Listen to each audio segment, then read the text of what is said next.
नमस्कार दोस्तों, आज की वीडियो में हम भारत की प्राकृतिक वनस्पतियों के बारे में जानेंगे, जो कि विभिन्न क्षेत्रों में अपने विभिन्न स्वरूपों, आकारों, नामों से पहचानी जाती हैं। हमारे पर्यावरण, जीव संरक्षण व पारिस्थितिकी तंत्र में इनका असीम योगदान है। साथ ही हम वन सर्वेक्षण रिपोर्ट 2021 को भी देखेंगे। तो प्राकृतिक वन या वनस्पति किसे कहते हैं? तो पौधों, पेड़ों का वह समूह जो किसी क्षेत्र विशेष में बिना किसी मानवीय सहायता के जंगली अवस्था में सामूहिक रूप से उगते हैं, प्राकृतिक वनस्पति या वन कहलाते हैं। भारत के प्राकृतिक वन या वनस्पति कितने प्रकार की होती हैं? तो ये 5 प्रकार की होती हैं: सदाबहार वन, पर्णपाती वन, पर्वतीय वन, कांटेदार या मरुस्थलीय वन और मैंग्रोव वन। वन को प्रभावित करने वाले कौन कौन से कारक होते हैं? तो वर्षा, ताप, मिट्टी, समुद्र, ऊंचाई। उष्णकटिबंधीय सदाबहार वन, तो जहां 200 सेंटीमीटर से अधिक वर्षा एवं औसत तापमान 22 डिग्री सेल्सियस से अधिक होता है, वहां ये वन मिलते हैं। इस क्षेत्र में दक्षिण पूर्व मानसून तथा दक्षिण पश्चिमी मानसून भारी बारिश करते हैं। यहाँ के पेड़ों की पत्तियां हर मौसम में बारी बारी से गिरती रहती हैं, जिसके कारण यहाँ वर्ष भर हरियाली बनी रहती है। इसी कारण इसे सदाबहार वन भी कहा जाता है। यहाँ के वृक्ष सूर्य का प्रकाश पाने की होड़ में आपस में प्रतिस्पर्धा करते हैं, जिसके कारण वे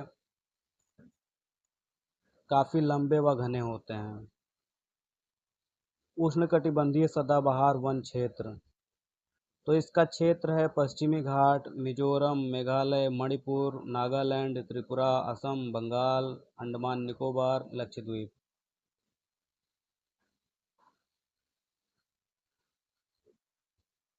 तो दक्षिण पश्चिम मानसून सबसे पहले केरल तट पर इस एरिया में प्रवेश करता है और इस एरिया में भारी बारिश करता है। उसके बाद दक्षिण पूर्व मानसून इस एरिया में पहुंचता है और यहाँ भारी बारिश करता है, जिसके कारण यह क्षेत्र सदाबहार वन का क्षेत्र बन जाता है। उष्णकटिबंधीय सदाबहार वन में पाई जाने वाली कौन कौन सी वनस्पतियां हैं? तो महोगनी, रोजवुड, रबर, सिंकोना, बेंत, ऐसी कई प्रकार की वनस्पतियां यहाँ पाई जाती हैं। फिर है उष्णकटिबंधीय आर्द्र पर्णपाती या पतझड़ वन, तो यहाँ 70 सेंटीमीटर से 200 सेंटीमीटर की वर्षा पाई जाती है। वर्ष में एक बार किसी मौसम में ये अपनी पत्तियां गिरा देते हैं। पर्णपाती वन भारत के सबसे वृहद क्षेत्र में पाए जाते हैं। और एक इम्पॉर्टेंट पॉइंट है कि अंग्रेजों ने चीड़ के पेड़ लगवाए, जिससे रेल लाइंस को मजबूत और बेहतर बनाया जा सके, और रेल लाइंस में सखुआ की लकड़ी का भी प्रयोग किया जाता था। पर्णपाती या पतझड़ वन दो प्रकार के होते हैं: आर्द्र पर्णपाती वन, शुष्क पर्णपाती वन। तो जहाँ 120 से 200 सेंटीमीटर वर्षा होती है, वहाँ आर्द्र पर्णपाती वन पाए जाते हैं। इनका क्षेत्र है पूर्वी घाट का कुछ भाग बंगाल का और कुछ बिहार व उत्तर प्रदेश। और शुष्क पर्णपाती वन में 70 सेंटीमीटर से 120 सेंटीमीटर तक वर्षा होती है, और इसका एरिया उत्तर प्रदेश और बिहार के कुछ भाग हैं।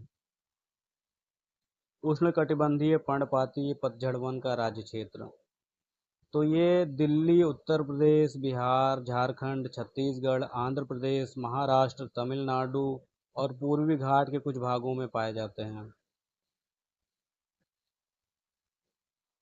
पर्णपाती वनों में पाई जाने वाली कौन कौन सी वनस्पतियां हैं? तो सागौन, शीशम, चंदन, बेल, आंवला जैसी वनस्पतियां यहाँ पाई जाती हैं।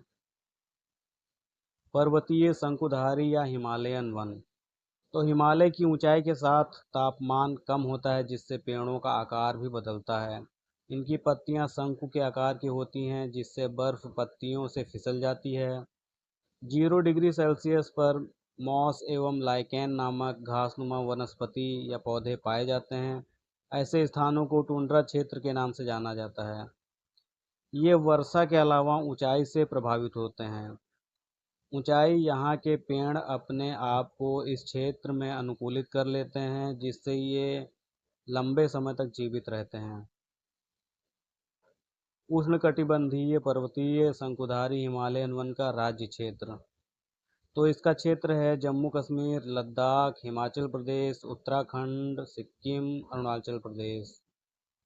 तो जहाँ जहाँ हिमालय है वहाँ वहाँ ये वन पाए जाते हैं। तो हिमालय का क्षेत्र भारत में वही जम्मू कश्मीर, हिमाचल प्रदेश, उत्तराखंड, सिक्किम और अरुणाचल प्रदेश, यहीं तक हिमालय का क्षेत्र आता है।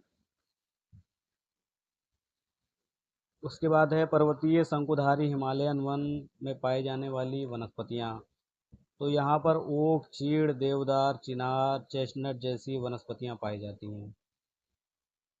मरुस्थलीय वन या कांटेदार झाड़ियाँ। इस क्षेत्र में वर्षा 70 सेंटीमीटर से कम होती है। यहाँ के क्षेत्र में पानी की कमी होने के कारण यहाँ के पेड़ और वनस्पति अपने आप को वातावरण के अनुसार ढाल लेते हैं।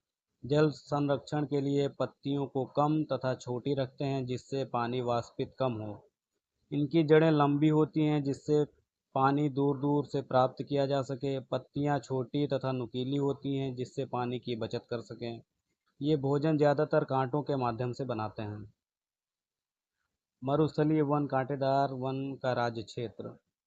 तो इनका राज्य क्षेत्र कुछ भाग पंजाब, हरियाणा, राजस्थान, गुजरात, मध्य प्रदेश, कुछ भाग उत्तर प्रदेश, कर्नाटक, महाराष्ट्र, आंध्र प्रदेश, तेलंगाना। यहाँ पर कौन कौन सी वनस्पतियाँ पाई जाती हैं? तो यहाँ मुख्यतः नागफनी, बबूल, बेर, पलास, खजूर जैसी वनस्पतियाँ पाई जाती हैं। अगला है मैंग्रोव वन। यह वन दलदली एवं डेल्टा क्षेत्र में पाए जाते हैं। इनकी जड़ें झाड़ी नुमा तथा आपस में फंसी हुई होती हैं तथा इनकी ऊंचाई भी ज़्यादा नहीं होती है। खारे पानी में भी ये अपने आप को विकसित कर लेते हैं।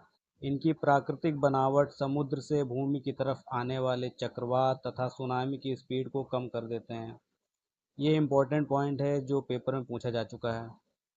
भारत में सुंदरवन का डेल्टा मैंग्रोव वन के लिए सबसे अनुकूलित जगह एवं विकसित होने के लिए उत्तम प्राकृतिक स्रोत हैं। कुछ प्रजातियां जो भारत में विलुप्त होने के कगार पर हैं इन क्षेत्रों में पाई जाती हैं। एक इम्पॉर्टेंट पॉइंट है सुंदरवन का डेल्टा क्षेत्र में सुंदरी नामक वनस्पति पाई जाती है जिसके कारण इसका नाम सुंदरवन का डेल्टा पड़ा है। मैंग्रोव वन या का राज्य क्षेत्र। तो ये मुख्यतः तटीय क्षेत्रों पर ही पाए जाते हैं। तो सुंदरवन का डेल्टा क्षेत्र, स्वर्ण रेखा नदी का तटीय क्षेत्र, गोदावरी नदी का तटीय क्षेत्र, कृष्णा नदी का तटीय क्षेत्र, महानदी तटीय क्षेत्र, भारत के कुछ तटीय क्षेत्रों पर भी ये पाए जाते हैं। अंडमान निकोबार तटीय क्षेत्र, महाराष्ट्र, गोवा तटीय क्षेत्र, आंध्र प्रदेश तटीय क्षेत्र, गुजरात तटीय क्षेत्र। लेकिन सबसे ज़्यादा ये सुंदरवन का डेल्टा में ही विकसित हैं। मैंग्रोव वन में पाई जाने वाली वनस्पतियाँ। तो यहाँ मुख्यतः सुंदरी, मैंग्रोव, केवड़ा, बेंदी जैसी वनस्पतियाँ पाई जाती हैं। राष्ट्रीय वन नीति। तो राष्ट्रीय वन नीति 1988 के अनुसार भारत में कुल क्षेत्रफल का 33% वन क्षेत्र के लिए रिजर्व किया गया था। वन सर्वेक्षण रिपोर्ट 2021 के अनुसार भारत में 24.62% वन क्षेत्र हैं जिसे बढ़ाकर 33% करने का लक्ष्य रखा गया है। सर्वाधिक वन मध्य प्रदेश में है। सर्वाधिक वन प्रतिशत मिजोरम में 86% है। केंद्र शासित प्रदेशों की बात करें तो सबसे ज़्यादा वन अंडमान निकोबार में है। केंद्र शासित प्रदेश में सबसे ज़्यादा वन प्रतिशत देखें तो 90% लक्षद्वीप में है। भारत के राज्यों में आंध्र प्रदेश व कर्नाटक राज्य ने वन क्षेत्र बढ़ाने का सर्वाधिक प्रयास किया है। तो यहाँ हमारा ये टॉपिक ख़त्म होता है। ऐसी और वीडियो देखने के लिए हमारे वीडियो को लाइक करें और चैनल को सब्सक्राइब करें। Thank you.